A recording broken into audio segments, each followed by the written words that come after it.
তারেক রহমানও কি শেখ হাসিনার মতো ক্ষমতায় বসেই বাবার হত্যার প্রতিশোধ নেওয়া শুরু করেছে?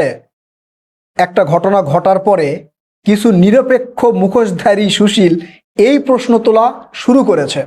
এই প্রশ্ন কেন তুলেছে আগে সেইটা বলি, তারপরে বিস্তারিত আপনাদেরকে জানাচ্ছি। গত রাতে অর্থাৎ বুধবার রাতে সেনাবাহিনীর অবসরপ্রাপ্ত মেজর মোজাফফরকে গ্রেপ্তার করেছে ঢাকা মহানগরীয় গোয়েন্দা পুলিশ ডিবি। এবং তাকে গ্রেপ্তার করার কারণ হচ্ছে শহীদ রাষ্ট্রপতি জিয়াউর রহমানের হত্যা মামলার তিনি ছিলেন প্রধান আসামি।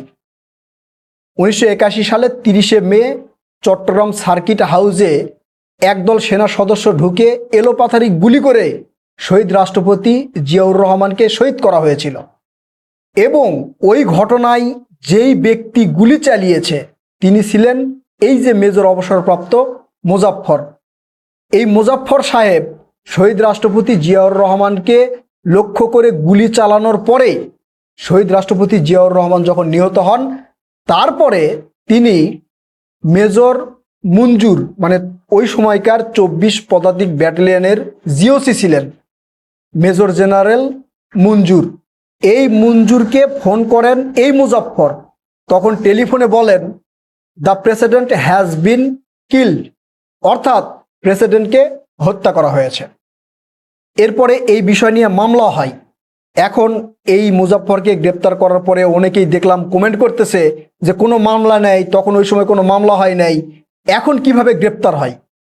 এই বোকাদের একটু চোখে আঙ্গুল দিয়ে দেখিয়ে দিই, ওই সময় শহীদ রাষ্ট্রপতি জিয়া হত্যার মামলা হয়েছিল। সেই মামলায় এই মেজর মুজাফফর, মেজর জেনারেল মঞ্জুর, ক্যাপ্টেন মোসলেহ এবং তখনকার ছিলেন মেজর SM খালেদ, এই কয়েকজনের নামে মামলা হয়। মেজর জেনারেল মঞ্জুর তিনি নিহত হন। ক্যাপ্টেন মুসলেহকে গ্রেপ্তার করে যাবজ্জীবন সাজা দেওয়া হয়, কারাদণ্ড দেওয়া হয়। এবং এই মেজর মুজাফফর আর এর সাথে SM খালেদ, মেজর খালেদ, তারা পালিয়ে যেতে সক্ষম হয়। তারপর থেকে তাদের কোনো হদিস ছিল না। গোয়েন্দা সূত্র বা মামলার নথিপত্রে যেটা দেখা গিয়েছে তিনি ইন্ডিয়াতে ছিলেন। মানে ইন্ডিয়া যে বাংলাদেশের অপরাধীদের অভয়ারণ্য সেটা অনেক আগে থেকে। বাংলাদেশের প্রেসিডেন্টকে হত্যা করে তিনি পালিয়ে থাকলেন ইন্ডিয়াতে। চিন্তা করেন, মানে ইন্ডিয়া কিভাবে সাপোর্ট করেছে। এখন অনেকেই চিন্তা ভাবনা করতেছে বা অনেকে মনে করতেছে এর পিছনেও শহীদ রাষ্ট্রপতি জিয়াউর রহমানকে হত্যার পিছনেও এখানে ওই দাদাবাবুর দেশ জড়িত। না হলে এই অপরাধীগুলো ইন্ডিয়াতে কিভাবে জায়গা পায়, সেখানে তারা নিরাপদে কিভাবে থাকে।